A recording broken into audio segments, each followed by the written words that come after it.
Hey, what's going on, everybody? So in today's video, I'm going to be talking about how I make money as a full-time freelance photographer. This is a question that I just got recently in the comment section of a video that I just did not too long ago, where I posted about selling stock photography on Shutterstock. And somebody wanted to know, how did I start making money in photography? So let's just jump into it. What's going on, guys? Welcome back to the channel. If you're new here, my name is Jonathan Moore. I'm a photographer and a videographer, filmmaker, and I like to make videos like these for other creative entrepreneurs who are trying to build a life on their terms and get it how they live. So if that sounds like something that you're into, make sure that you give this video a like and check out some of the other videos that I have on my channel about photography, freelance videography, and what it's really like to be a photographer or a freelancer full time. So today's video, like I said, I'm going to be talking about how I got started making money in photography. Really, the way that I got started was like anybody else. I just was taking pictures, and people noticed that I take pictures, and I guess they like my work, and they started to ask me if I could do different events for them, weddings, portraits, etc. But before I go any further, I kind of want to break this down because I feel like this is actually a two-part question. One part is, how did I start making money as a photographer? And then I believe the second part is, how do I make money full-time as a freelance photographer? So like I said, I'll go over how I got started, and then I'll talk about how I'm making money now as a full-time freelance photographer, videographer, content creator, you name it. So like I said, when getting started, people really noticed the pictures that I were taking, and they actually liked them, so they would have me do a wedding, do portraits, whatever the case may be. This is actually how I started making money as a photographer. I would just take these little side gigs. It might be a sweet 16, it might be a birthday party, it might be an anniversary, or a wedding, something along those lines. But I was just taking these little side gigs here and there. During this time, I don't think that I ever really thought about being a full-time freelancer. I always thought that I might have a chance if I actually applied myself. I would do a side gig, and sometimes I will make in a weekend what I will make a whole week actually working a full 9-to-5 job. So there were times that it actually crossed my mind, like maybe I should try to take this full time.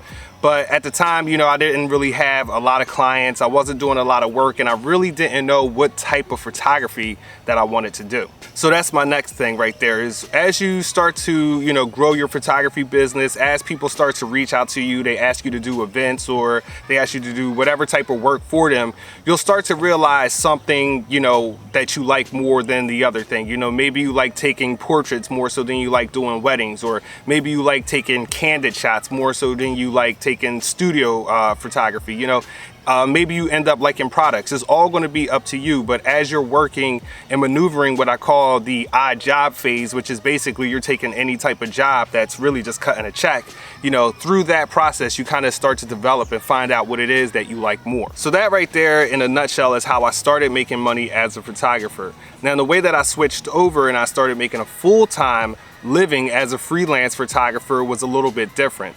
That actually just came about 2 years ago, really, is when I decided to jump into my jump into my photography / video business full time. So anybody who is a freelancer right now, whether you're doing photography, video, you're doing graphic design, you're building websites, you understand that making a full-time living, especially like if you're an adult, right, and you're adulting in this world, can be very difficult. And so you really need to have a constant flow of work coming in. What I notice is that the people who end up thriving and actually end up making money and actually end up being able to build a sustainable lifestyle actually niche down, and they actually have a specialty that they focus on. I notice that these people tend to do the best. So if you like weddings, they tend to only do weddings. And I know wedding photographers that I personally went to school with. The girl who I had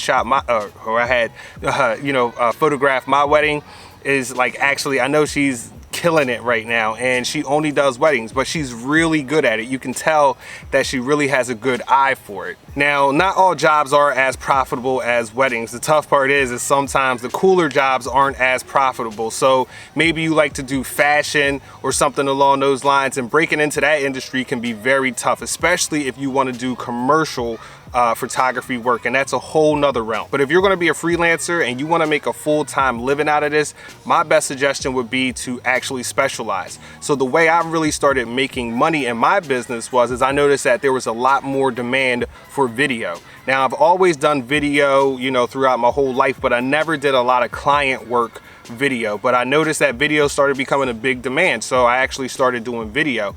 And I noticed also for myself that my best clients were the ones that I was doing content for, video and photography. I wasn't doing a whole lot of other, you know, things, social media management, which was something that I was trying to hustle in the beginning, which was, you know, didn't really work out.